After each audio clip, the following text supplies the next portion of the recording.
Today I'm here with the BMW S1000RR. This is a 2020 plus bike, and we'll be lowering it today with the Bren Tuning 2-inch link. Now this lowers the bike 2 inches lower, and I'll be showing you the steps on how to do that.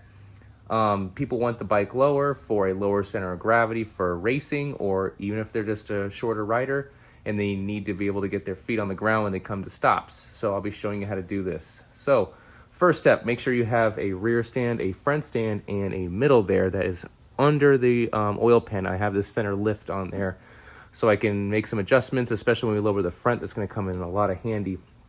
So the first thing I'm going to do here is kind of rip apart the bike, the top part of the section here. So as the seat comes off, the tank comes off, all this stuff comes off of the top here.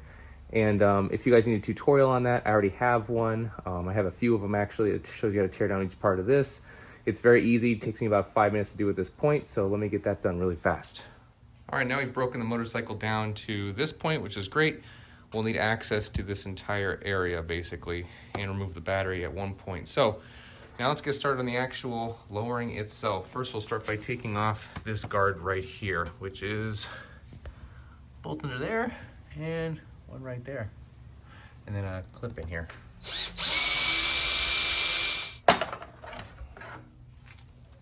Next thing you want to do after is I made a mark here, center of the bolt, center of the bolt. So you can see a little mark there on the line. Some people like to put a straight edge here, like I saw Brock's do, and put it up through here. Just do whatever you know is going to make this angle exactly how it was stock. So when we lower this thing, it needs to be at this exact angle again, and we'll have to adjust the rod, the Brock's one, to make it this exact angle. So there's a bolt here and a bolt here. So on the bar here, all that you do is you pop out of the bottom, and you pop out of the top. This will move out of the way, and you can move out of the way for now. So now the next thing we're going to do here is we're going to be removing this T55 bolt down there, and it's a focus on it right there. Make sure you have your center stand under the oil pan. You see there's clearance here between that and the exhaust. So we're okay there. Just make sure you have tension on this, because when you pull this bolt, you want to make sure it comes out easy. It's going to really not want to come out. All right, this bolt down here isn't the easiest to get out, so make sure when you're removing it, you got some proper tools. All right, after you get that lower bolt out, you can see the shock kind of moves a little bit freely now. And what we're going to try to do here is jack up the center of the bike where the oil pan is to get to this bolt up here. And you're going to see when I start moving this, it's going to start moving forward as soon as I pull up on the jack. See it? So it moving forward is going to help us get access to that bolt a lot easier. And it looks like I was wrong. This is a T55. So T55 in here. Now with the top one loose, let's go ahead and loosen the lower one. That's also a T55. I don't like to free them yet. I just like to get them loose. And little by little, we'll get them out. Now there are some bearings in here you want to be careful for, and watch where the bolts go as well. So just be very careful when you do this process. And use the center jack to kind of balance things. If things get a little bit rough, lower it or raise it. Depending on where the bike is, it'll make the bolt easier to come out. So down here you can see I got it at a top angle here. You can see the little metal bearings. You don't want to lose these. There's one on that side and not one on the other side. There's just that one, looks like, on this side. And then pull out the bottom bolt, and then the entire link, which is waving around, will come out. They did use Loctite from the factory, 100%. You can see it on the bolts. So just make sure you put these things back in, you're using Loctite again. It's like blue thread locker.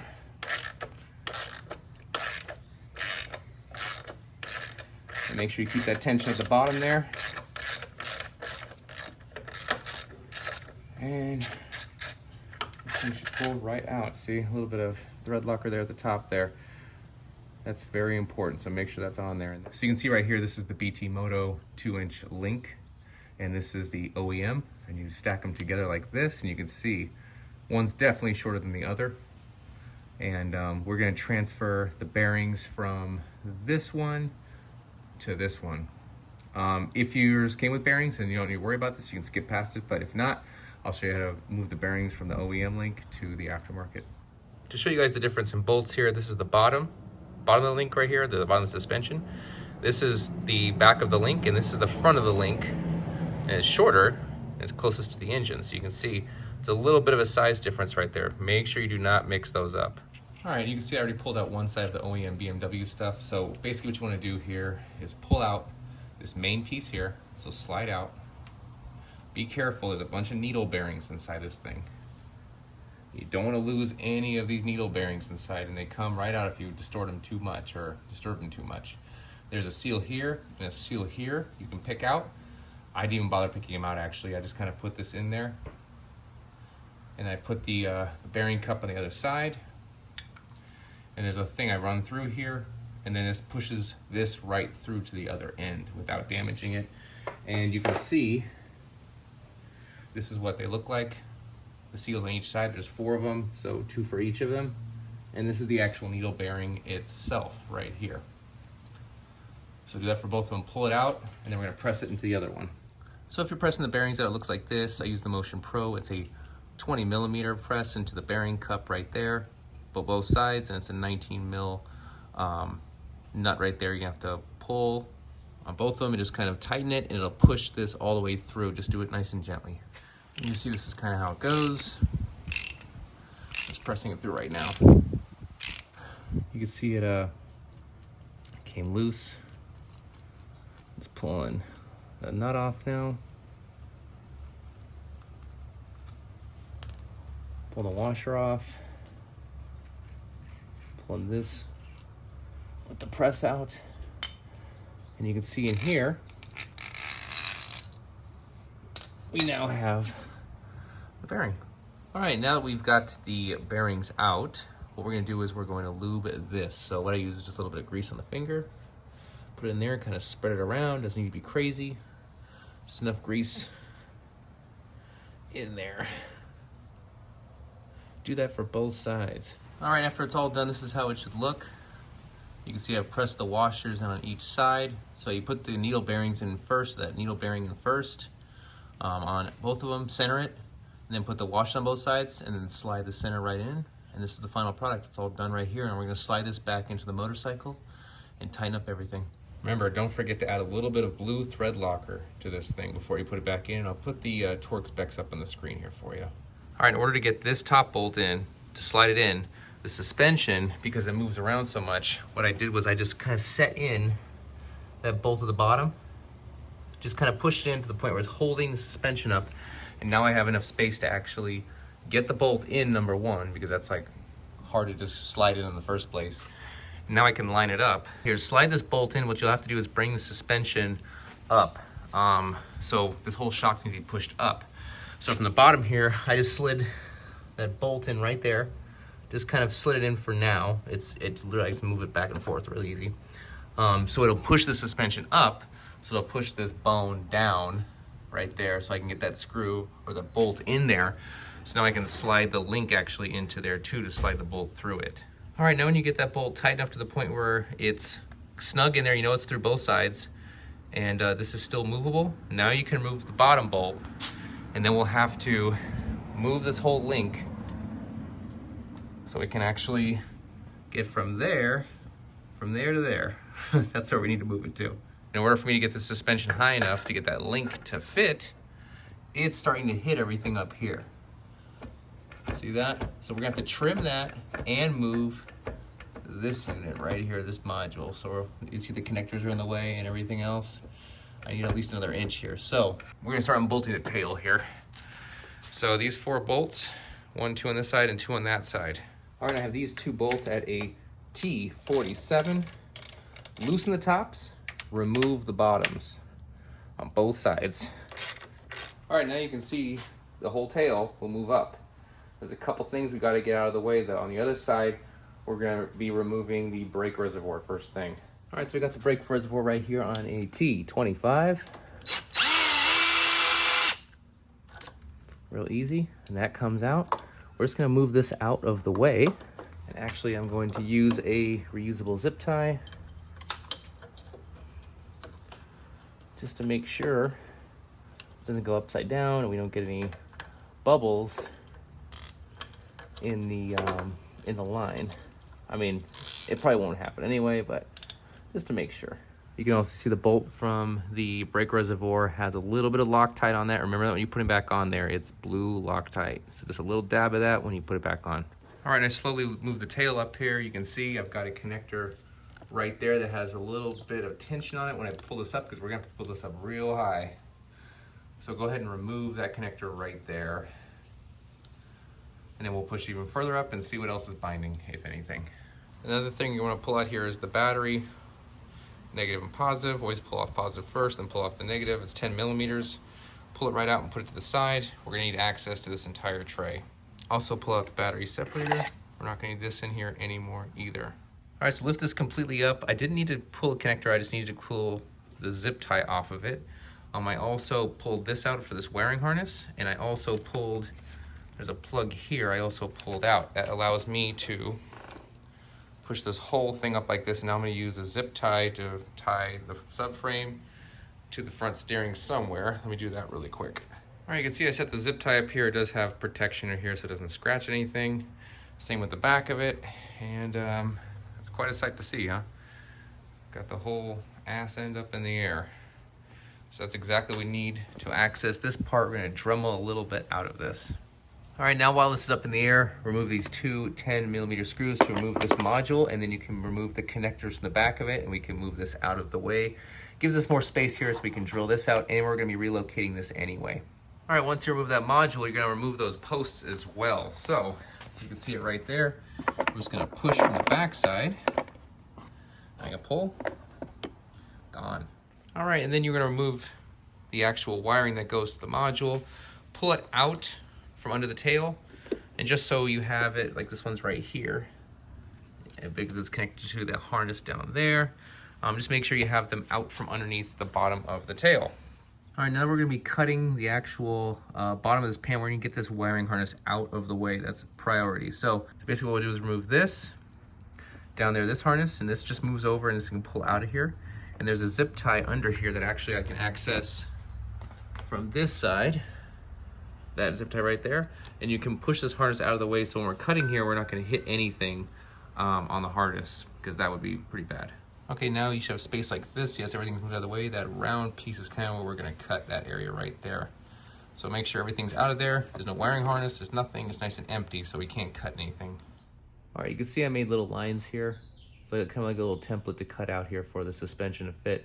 Right now, this is currently what the suspension has, and we need a little bit more space. So I'm gonna cut this out here, and I'll show you guys what I'm using for the Dremel, which right now I'm just using the cutting tool right there.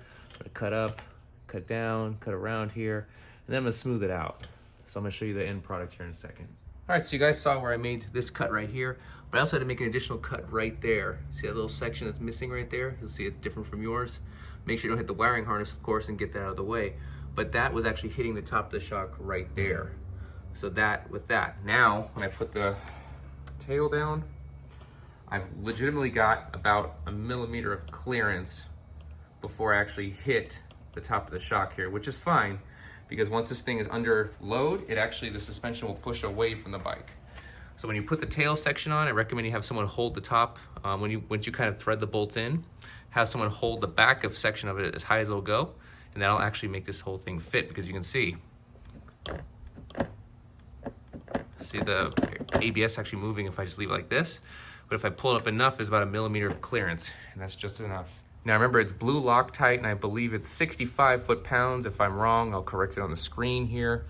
65 foot-pounds for torquing, and that's all three of the bolts here.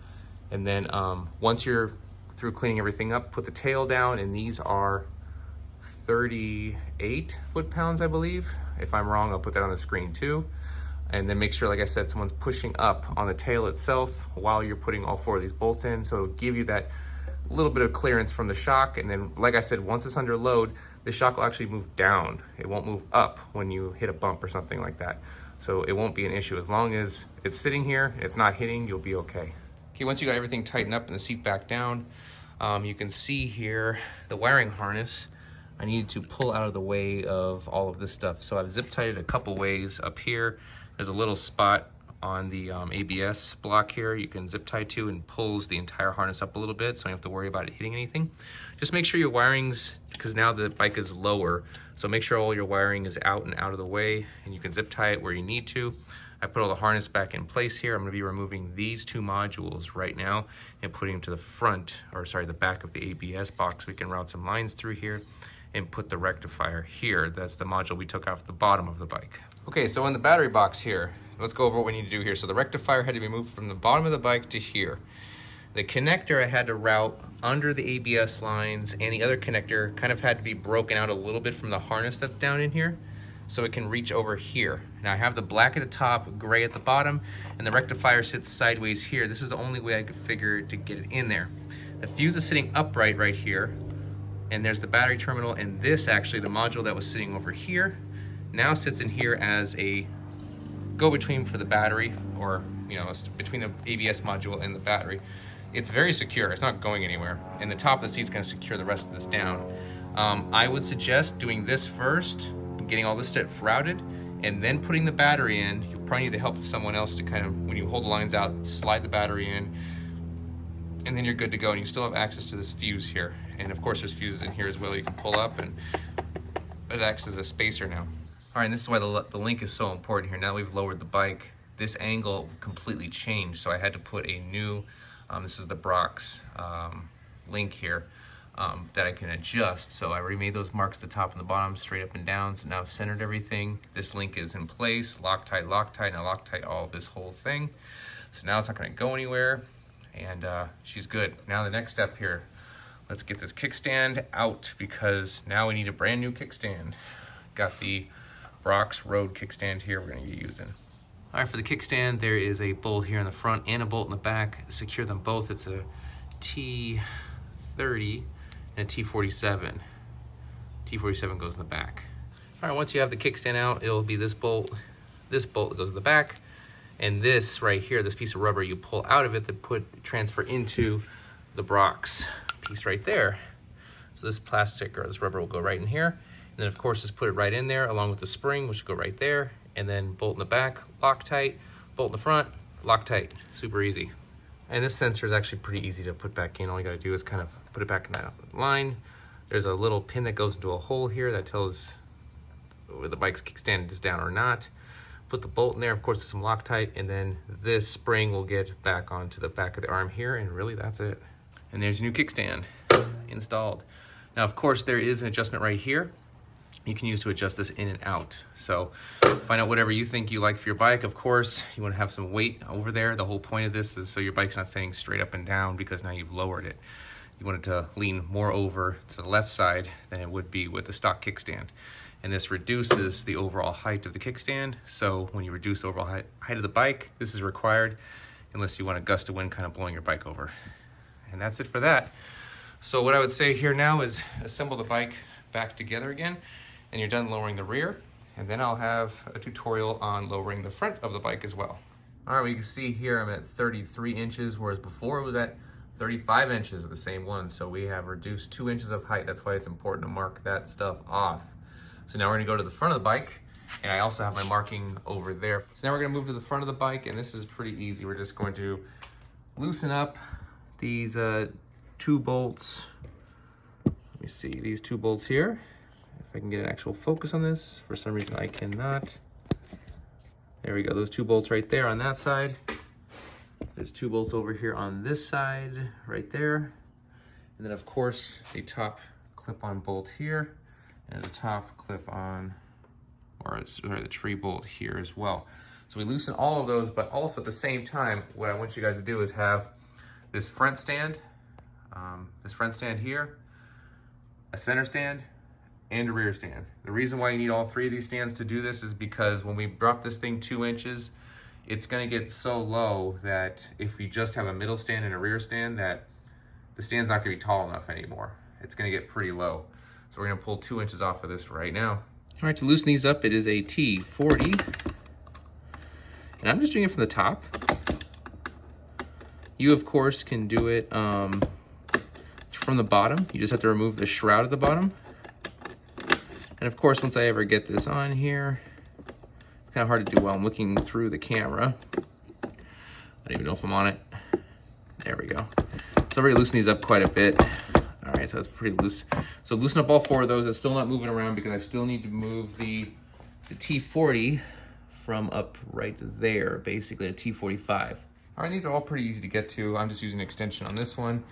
And you don't want to pull them completely out. You're just trying to loosen it. So now I'm completely loose on all of them. And the bike is still up, and that's because my center stand is under the oil pan. So now what I'm gonna do is I'm gonna slowly start to turn or loosen or lower this piece, and this will lower my bike. You start seeing that on the... All right, as you can see here, I'm getting it lower and lower now. So I'm gonna make it where it gets to that 2-inch mark, and then I'm gonna call it quits. Just little by little, and then keep on measuring. I've noticed the forks coming up at the height that they come up at. There's some interference with the actual brake reservoir. So what I did here is, instead of it being on one side, this side, it has like a little notch right there, it goes right into this holder.